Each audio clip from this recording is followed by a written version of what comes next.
नमस्कार, मैं इमराना हिंदुस्तानी और आप देख रहे हैं सावधान बिजनौर। खबर उत्तर प्रदेश के जनपद बिजनौर के थाना चांदपुर से है, जहां आज आज़ाद समाज पार्टी के राष्ट्रीय अध्यक्ष और नगीना सांसद चंद्रशेखर आज़ाद रावण पहुंचे। सांसद में सामाजिक भाईचारा सम्मेलन को संबोधित किया। इस दौरान उन्होंने शिक्षा, चिकित्सा, गरीबी, शोषित और वंचितों, बेरोजगारी पर बोला। सांसद ने कहा कि आपके पास वोट की ताकत है तो नेता गांव-गांव वोट मांगने आते हैं। हमें शिक्षा और वोट की ताकत से समाज में परिवर्तन लाना है।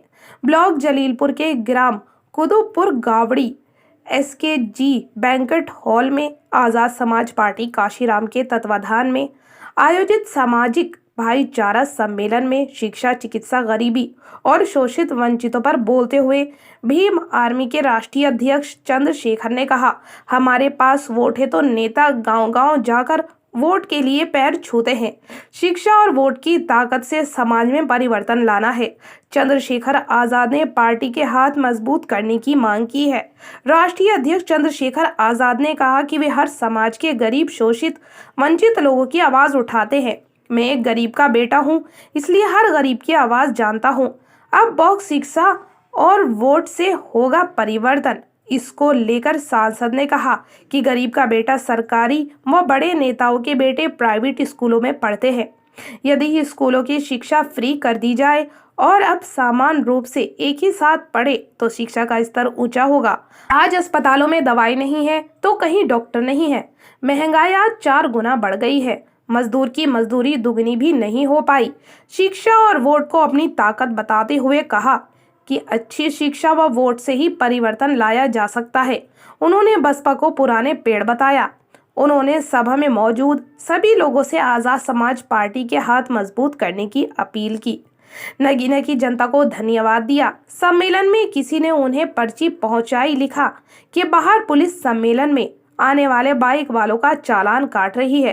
इस पर सांसद बोले, मैं बाइक चालकों से अपील करता हूं कि यातायात के नियमों का पालन करें, हेलमेट लगाए, इससे 2 गुना फायदा है। उन्होंने बिजनौर पुलिस की भी तारीफ की, कहा बिजनौर पुलिस अच्छी है। चांदपुर की जनता से कहा कि मुझे नगीना लोगों ने गरीब, मजदूर, बेरोजगार, युवाओं व सभी लोगों की वजह से बुलंद करने का मौका दिया है। इसलिए मुझे जिसकी भी आवाज़ पहुंचती है बुलंद करता हूं, उसकी आवाज़ उठाता हूं। चंद्रशेखर सम्मेलन में पहुंची भीड़ देख गदगद नजर आए। भीड़ ने भी दिखा दिया कि आने वाले विधानसभा चुनाव में उनकी पार्टी को हल्के में लेने का काम ना करे। वह सम्मेलन में करीब 4 घंटे देरी से पहुंचे। उन्होंने सभी का धन्यवाद किया। सम्मेलन में हजारों की संख्या में शामिल हुए। सम्मेलन का संचालन मोहम्मद ताहिर व नरेंद्र सिंह, अध्यक्षता शराफत हुसैन ने की। पुष्पेंद्र सिंह, जितेंद्र सिंह, ओमपाल सिंह, भोला सिंह, विजय, हरिओम, धर्मेंद्र सिंह, अशोक कुमार आदि ने संबोधित किया। आयोजित सम्मेलन में हजारों की भीड़ पहुंचने पर आभार व्यक्त किया। देखिए हमारे संवाददाता इसरार अहमद की रिपोर्ट।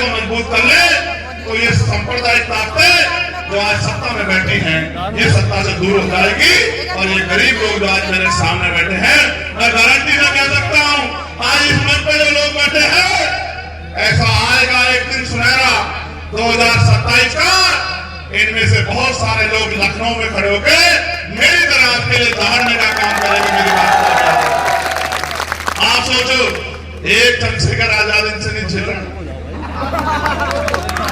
जब मैं चुनाव लड़ने आया था तो बड़ी बड़ी पार्टियों के नेता करते थे, पहले क्या करते थे, अकेला चंद्रशेखर क्या करेगा भाई, क्या करेगा अकेला चंद्रशेखर, अकेला चंद्रशेखर क्या करेगा। बात आगे बढ़ने लगी तो कहने लगे अच्छा आगे भी बढ़ जाएगा तो ये तो मंत्री बनना बन जाएगा भाई।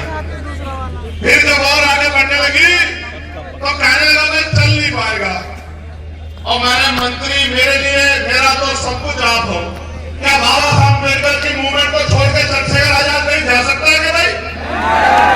तो ऐसे एक नहीं 1000 मंत्री पद को लात मारता हूं मैं आपके सम्मान के लिए। ये मंत्री पद के लिए मैं मिशन का काम नहीं करता भाई, मेरी बात को आप याद रखना। मंत्री बनना होता, MP MLA बनने की लड़ाई होती तो ये काम 2019 में 20 में हो जाता है।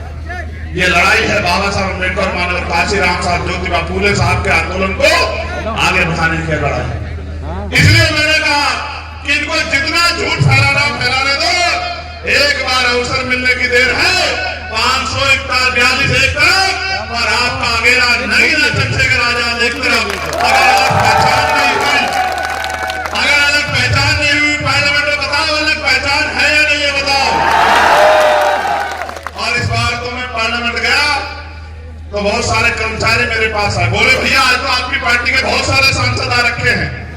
मैंने कहा भाई चुनाव तो हुआ नहीं, अभी से कहां से सांसद जीत के इतने सारे। बोले, मैंने कहा कहां से आ गए भाई, हमारे पार्टी का तो मैं अकेला सांसद हूं। बोले बहुत सारे लोग नीला पट्टा पहन के आए हैं। मैंने कहा देखो अभी तो एक आया है तो रंग बदलने लगे, जिस दिन ढाई का आंकड़ा पार करके गए उस दिन चारों तरफ नीला नीला होगा। ये तो एक आंदोलन है। आपने पिछला आंदोलन तैयार किया, इस बात पे गौर करना, मेरे बड़े लोग बैठे हैं सब। आपने पिछला आंदोलन तैयार किया, आंदोलन पौधे से वृक्ष बना, वृक्ष ने लंबे समय छांव दी, फूल दिए, फल दिए, आपकी सुरक्षा की। अब वो वृक्ष सूख गया है, अब वो ना फल दे सकता, ना छांव दे सकता, ना फूल दे सकता, ना सुरक्षा कर सकता। तो आपको, मगर आपकी जिंदगी में तो जो बदलाव होने थे वो तो नहीं हुए। क्या 100% बहुजन समाज अपने पैरों पे खड़ा हो गया?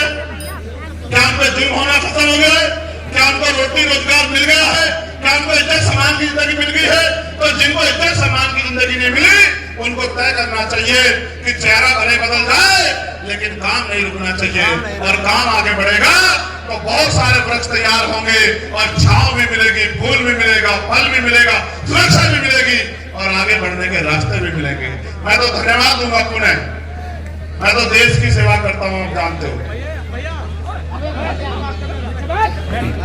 कोई ऐसा आदमी नहीं है जिसकी जो हमारे पास आए और हम उसकी लड़ाई लड़ने का काम नहीं करें, कोई ऐसा आदमी नहीं। लेकिन मैं आपसे कह रहा हूं, चांदपुर वालों मुझे ये भी बता दो, इस बार चांदपुर में भी ताकत बना दोगे नहीं बना दोगे?